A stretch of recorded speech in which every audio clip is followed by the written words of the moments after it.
अगर ये 5 गहने शादीशुदा महिला पहनती है तो उसके घर आती है दरिद्रता और पति हो जाता है कंगाल। भूल कर भी ये गलती शादीशुदा महिला ना करे। तो दोस्तों, महिलाओं के लिए श्रृंगार करना बहुत ही ज़रूरी होता है और हर महिलाओं को ये अच्छा भी लगता है, जिसके लिए स्त्रियां कई चीज़ों का प्रयोग करती हैं, जिसमें गहने सबसे महत्वपूर्ण भूमिका निभाते हैं। लेकिन दोस्तों, कुछ गहने ऐसे भी होते हैं जिन्हें महिलाओं को विवाह के बाद भूलकर भी नहीं पहनना चाहिए, वरना उसके पति को अनेक दुख और कष्ट उठाने पड़ते हैं। यहाँ तक कि पति की मृत्यु की भी संभावनाएं रहती हैं। इसी के साथ कुछ ऐसी गलतियां हैं जो महिलाएं आमतौर पे कर जो कि उनके घर की बर्बादी का कारण बनता है। इसलिए वीडियो को अंत तक जरूर देखना।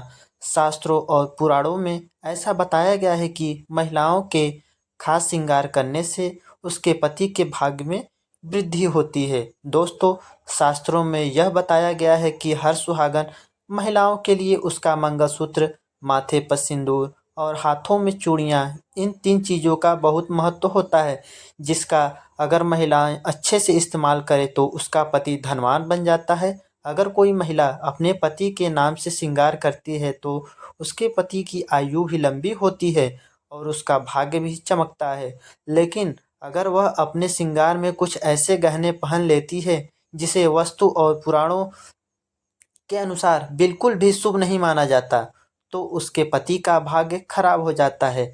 तो आइए जानते हैं कौन से वह गहने हैं जिसे सुहागन महिलाओं को भूल से भी नहीं पहनना चाहिए। लेकिन उससे पहले, अगर आप भी चाहते हैं कि माँ लक्ष्मी का आशीर्वाद आपके ऊपर सदैव बना रहे, तो इस वीडियो को लाइक कर, चैनल को सब्सक्राइब कर और कमेंट में जय माता दी जरूर लिखिएगा। अपनी हाजिरी अवश्य लगाएं। तो चलिए बढ़ते हैं जानकारी की ओर। पहला, नंबर 1। दोस्तों, हमारे शास्त्रों में कान छेदन संस्कार के बारे में यह बताया गया है कि किसी भी कन्या का कान छेदन संस्कार तभी करना चाहिए जब उसकी आयु किसी विषम संख्या में हो, जैसे कि 3 साल, 5 साल, 7 साल अथवा 9 साल या फिर 11 साल। इसी तरह से आगे बढ़ती हुई वर्षों में हो जाना चाहिए। इसी के साथ इस बात का भी ध्यान रखें कि कन्याओं का जब कान छेदा जा रहा हो तो उस पहले उनका बायां कान छेदना चाहिए। कन्याओं का पहले बायां कान छेदना, ऐसा करना बहुत ही शुभ माना जाता है। इसी के साथ शास्त्रों में बालिकाओं के बारे में यह बताया गया है कि अगर बालिकाओं की नाक छेदनी हो तो उसकी बाएं तरफ की नाक को छेदना चाहिए। बालिकाओं की दाएं तरफ की नाक को कभी भी ना छेदें। ऐसा करने से कन्या को दोष भी लगता है और उसके कुंडली ग्रह भी खराब हो सकती हैं और कई शारीरिक बीमारियां भी लग जाती है। हर कन्या को अपने कान और नाक का अवश्य छेदन चाहिए, क्योंकि इससे उनकी बुद्धि और शक्ति में वृद्धि होती है और माता लक्ष्मी की कृपा भी उन पर सदैव बनी रहती है। इससे उनके कुंडली दोष भी नष्ट हो जाते हैं। दोस्तों, अब आइए जानते हैं स्त्रियों और कन्याओं को कान में कौन से कुंडल बिल्कुल भी नहीं पहनने चाहिए, जिससे उन्हें बहुत बड़ा पाप लगता है।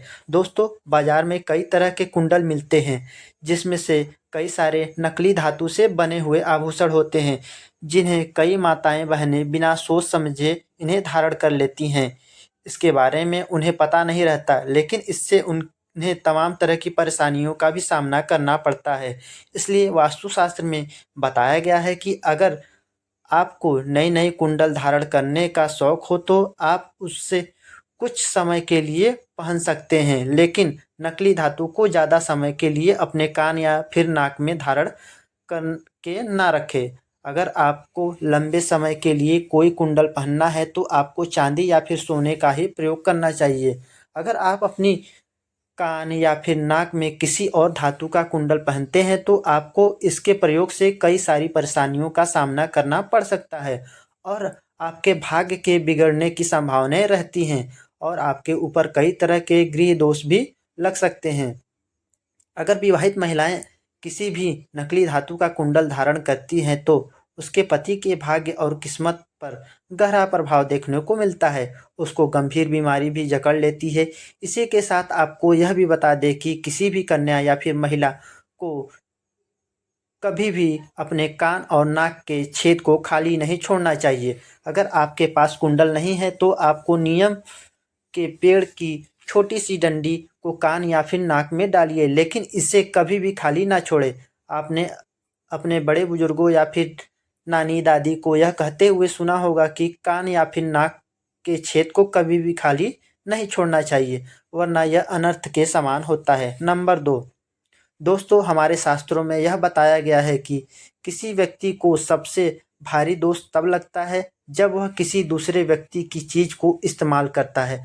खासकर अगर कोई सुहागिन महिलाएं अपने सुहाग के सामान या फिर साक श्रृंगार किसी भी दूसरी महिला से मांगकर इस्तेमाल करती हैं, जैसे कि किसी और महिला से मांगी हुई कान की बाली अपने कानों में डालती हैं, तो यह एक घोर पाप होता है और इससे उसका वैवाहिक जीवन भी खराब हो सकता है और कई दोष आपके ऊपर लग सकते हैं।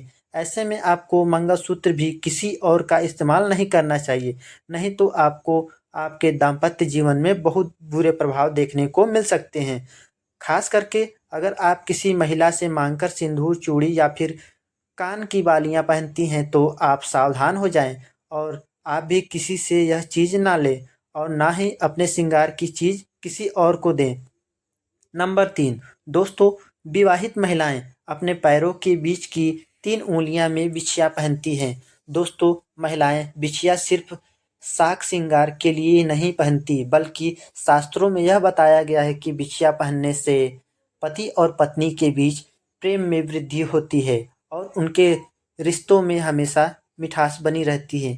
जो भी महिलाएं बिछिया नहीं पहनती, पति की वायु घटती चली जाती है और इसके साथ बिछिया पहनने से वैज्ञानिक यह बताते हैं कि इससे थायराइड की संभावनाएं भी कम होती हैं और गर्भाशय में समुचित रक्त संचार होता रहता है। आजकल बदलते फैशन के ज़माने में महिलाएं इन सब चीज़ों को पहनने से शर्माती हैं और इन सब चीज़ों को पहनने से परहेज करती हैं, लेकिन उन्हें यह नहीं पता होता है कि इसको पहनने से उन्हें कितने संकट उनके जीवन में आने से पहले ही टल जाते हैं।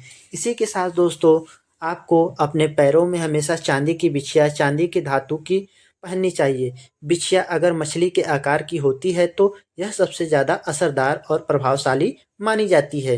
अगर आप मछली और घुंघरू वाली बिछिया पहनते हैं तो इससे माता लक्ष्मी आपसे अति प्रसन्न होती हैं।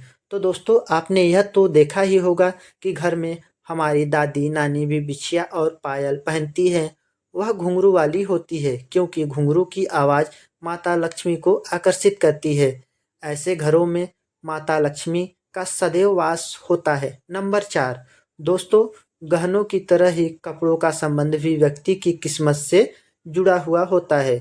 जो कपड़े हम रोज़ाना पहनते हैं उसके भी कुछ नियम होते हैं और कुछ ऐसी गलतियां होती है जो अगर महिलाएं करती है तो उसके घर में गरीबी आ जाती है, लेकिन उन्हें इस बात का बिल्कुल भी नहीं पता होता और वह यह कहती हैं कि हमने तो कुछ भी गलत नहीं किया, लेकिन फिर भी हमारे घर में बरकत नहीं हो रही। तो दोस्तों, किसी व्यक्ति के व्यक्तित्व में उसके कपड़ों का भी बहुत बड़ा ही अहम किरदार होता है। वस्त्र सिर्फ तन को ढकते नहीं हैं, बल्कि उसमें हमारे चरित्र, व्यवहार, आत्मविश्वास भी झलकती हैं। तो दोस्तों, एक व्यक्ति की पहचान उसके कपड़ों से होती है और उसका वर्तमान कैसा चल रहा है यह भी उसके कपड़ों को देखकर पता लगाया जा सकता है। आजकल के दौर में नए फैशन के चलते बहुत से लोग कटे-फटे जीन्स पहनने लग गए हैं और कई बार उन्हें कपड़े दीवार से धागे निकलते लगते हैं, लेकिन वह उसको बिना सही किए उसका इस्तेमाल करते रहते हैं। यह गलतियां महिलाओं द्वारा भी देखी जाती है।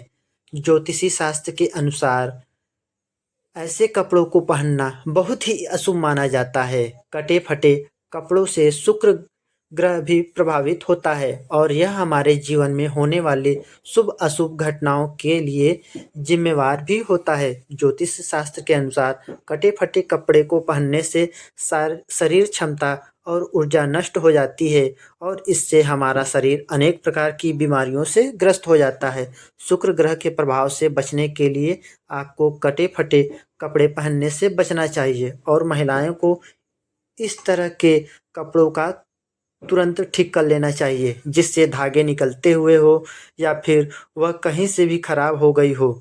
इसी के साथ अगर आपके कपड़े बहुत ज़्यादा पुराने हो गए हैं तो उन्हें पहनना बंद कर दीजिए और उसे अपने घर से बाहर कर दें। फटे पुराने कपड़े पहनने से आपका आत्मविश्वास घटता है और दरिद्रता आपका पीछा कभी नहीं छोड़ती। इसके अलावा दोस्तों एक बात का अवश्य ही ध्यान रखें कि अगर कभी भी आपको शनिवार के दिन नए कपड़े खरीद कर नहीं लाने हैं और रात्रि के समय नए कपड़ों को कभी भी घर से बाहर ना छोड़ें, वरना इसमें नकारात्मक ऊर्जा का वास हो जाता है, जो कि आपके पहनने पर आपके जीवन के ऊपर बहुत बुरा प्रभाव डालेगा। दोस्तों, यह तमाम जानकारी जन रुचि को ध्यान में रखकर दी जा रही है।